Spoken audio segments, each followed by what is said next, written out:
அனைவருக்கும் வணக்கம். இந்த வீடியோ பதிவில் நம்ம பார்க்கக்கூடிய விஷயம் என்ன அப்படின்னா, புத்தர், ஐயனார் வழிபாடு, குலதெய்வம். இந்த காம்பினேஷனே உங்களுக்கு டிஃப்ரெண்ட்டாக தெரியும்னு நினைக்கிறேன். ஏன்னா இந்த காம்பினேஷன் இதுக்கு முன்னாடி கேள்விப்பட்டதே இல்லை.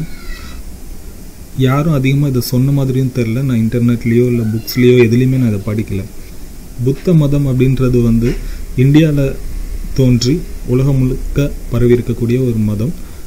தமிழ்நாட்டிலையும் அது புத்த மதம் பரவி இருந்ததா சில ஆதாரங்கள் எல்லாமே நமக்கு தெரியும். ஏன்னா சிலப்பதிகார பாடல்கள்லாம் நம்ம பார்க்குறோம். அப்புறம் சில சைவ துறவிகள் கூட புத்த மதத்துக்கு போயிட்டு திரும்ப சைவ மதத்துக்கு வந்ததாலாம் நம்ம அவங்களுடைய வாழ்க்கை வரலாறுல படிச்சிருக்கோம். ஆனால் அந்த புத்த மதம் தமிழ்நாட்டில் இருந்ததுக்கான எந்த ஒரு அடையாளமுமே இருக்கிற மாதிரி தெரியல. புத்தருடைய கோயில்களோ சிலைகளோ அதிகம் கிடைச்ச மாதிரியோ எதுவுமே தெரியல. நான் சில டைம் யோசிச்சிருக்கேன், இந்த புத்தர் மதம் என்ன ஆயிருக்கும், தமிழ்நாட்டிலேருந்து எப்படி அழிஞ்சு போயிருக்கும் அப்படின்லாம் கூட. எங்களுடைய குல சாஸ்தா வழிபாடு அப்படின்றது வருஷத்துக்கு நாங்கள் ஒரு முறை போய் பண்ணக்கூடிய ஒன்று. அந்த கோயிலில் யாரும் அதிகமாக இருக்க மாட்டாங்க. ஏன்னா அந்த வருஷத்துக்கு ஒரு நாள் மட்டும்தான் ஆட்கள் எல்லாருமே வழிபட்டுட்டு போவாங்க. நாங்கள் அந்த டைம் போகும்போது கோயிலில் இருக்கக்கூடிய அந்த சிலைகள்லாம் பற்றி நான் அதிகம் கண்டுக்கிட்டது கிடையாது. ஏன்னா எனக்கு அதில் பெருசாக ஆர்வமே வரல. ஏதோ ஒரு சிலைகள் இருக்குது அப்படின்ற மாதிரி நான் போயிடுவேன். ஏன்னா எந்த சிலைக்கும் பெயரோ அதனுடைய தகவலோ எதுவுமே எனக்கு தெரியாது. ஒரு முறை யதார்த்தமாக சாதாரண ஒரு நாளில் நாங்கள் போயிருந்தோம். அந்த கோயிலில் அன்றைக்கி யாருமே இல்லை. அப்போது அந்த கோயிலில் உள்ள சிலைகள்லாம் பார்க்கும்போது வித்தியாசமாக இருந்தது. சப்த ரிஷிகளுடைய சிலை, 7 கன்னிகளினுடைய சிலை, அப்புறம் நிறைய காவல் தெய்வங்களுடைய சிலை, சில அம்மன்களுடைய சிலை, இதெல்லாம் சேர்ந்தது தான் எங்களுடைய குலசாஸ்தா கோயில் அப்படின்றது. அந்த கோயிலில் என்னை ரொம்ப அட்ராக்ட் பண்ண ஒரு விஷயம் என்னென்னா, 2 சித்தர்கள் மாதிரி இருக்கக்கூடிய சிலைகள். ஸோ அந்த சிலைகள் பற்றின தகவலை அந்த கோயிலில் இருந்த ஒரு பெரியவர்கிட்ட கேட்டேன். அவர் எனக்கு எக்ஸ்பிளைன் பண்ணார். அந்த 2 சித்தர்களில் ஒரு சித்தர் குரு சித்தர் அப்படின்னு அவருடைய பேர். அவர் பக்கத்தில் இருந்தவர் பேர் கௌதம புத்தர் அப்படின்னு சொன்னார். எனக்கு அவர் புத்தர்னு சொன்னதும் எனக்கு ஷாக் ஆகிடுச்சு. நான் அவர்கிட்ட கேட்டேன், எந்த புத்தர் அப்படின்னு.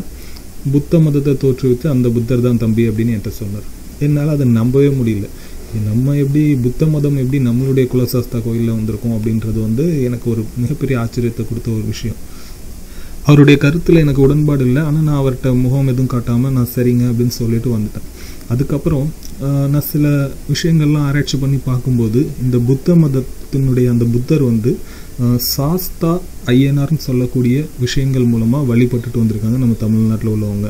அது எப்படி சாஸ்தா கோயிலில் வந்தது அப்படின்றது சரியாக யாருக்கும் தெரியல. ஆனால் சிலர் விசாரித்தப்போ அவங்க சொன்ன விஷயம் என்ன அப்படின்னா, நம்ம எல்லாருமே படிச்சிருப்போம், இந்து மதத்தில் தோன்றின அந்த மத நம்பிக்கைகள், தேவையில்லாத சடங்குகள்லாம் பிடிக்காதனால தான் புத்த மதம் தோன்றுச்சு அப்படின்றத நம்ம பார்த்துருப்போம். அந்த புத்த மதத்தினுடைய வளர்ச்சி பொறுக்காமல் இந்து மதத்தில் அந்த புத்தரையும் ஒரு கடவுளாக்கி வழிபட்டிருப்பாங்க அப்படின்றது சொன்னாங்க சாஸ்தாவா. இப்போவுமே ஐயப்பன் கோயிலில் பார்த்தீங்கன்னா நம்ம ஹரிஹர புத்திரன் அப்படின்னு சொல்கிறோம். அந்த புத்திரனை கூட அவங்க என்கிட்ட சொன்னவங்க அது புத்தர் அப்படின்ற வார்த்தையிலிருந்து மாறி கூட வந்திருக்கலாம் அப்படின்னு என்கிட்ட சொன்னாங்க. அதுக்கான வாய்ப்பு இருக்கிறதா சொன்னாங்க. ஆனால் நம்முடைய இந்துக்களின் நம்பிக்கையின்படி அது எப்படின்னா ஹரியினுடைய குழந்தையாக வரும்னு நினைக்கிறேன். அதனால தான் புத்திரன் அப்படின்னு தான் நம்ம எடுத்துகிட்ருக்கோம். பட் என்கிட்ட சொன்னவங்க அது புத்தர்லேருந்து மாறி இந்த மாதிரி வந்திருக்கலாம். அப்படி ஐயனார் வழிபாடு அப்படின்றது தமிழ்நாடு முழுக்க இருக்கக்கூடிய ஒன்று. இலங்கையிலையும் கூட ஐயனாரினுடைய வழிபாடு இருக்கிறதா சொன்னாங்க.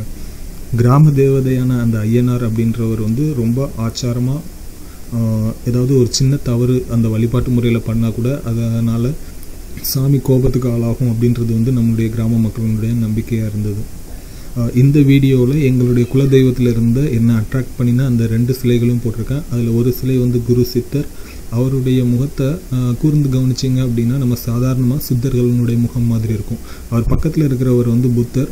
அவருடைய முகத்தை கூர்ந்து கவனிச்சிங்க அப்படின்னா சாதாரணமாக நம்முடைய சித்தர்கள் முகம் மாதிரி இல்லை, அதிகம் நமக்கு பழக்கப்படாத ஒரு உருவ அமைப்பு அவர் வச்சிருக்கிறார். அவருடைய முக அமைப்பு அந்த மாதிரி இருக்குது. ஸோ இந்த வீடியோ நான் இது போட்டதுக்கு காரணம் என்ன அப்படின்னா, குலதெய்வம் கோயிலில் புத்தரையும் நம்ம ஒரு கடவுளாக வணங்கிட்டுருக்கோம் அப்படின்றத சொல்கிறதுக்காக தான். நன்றி.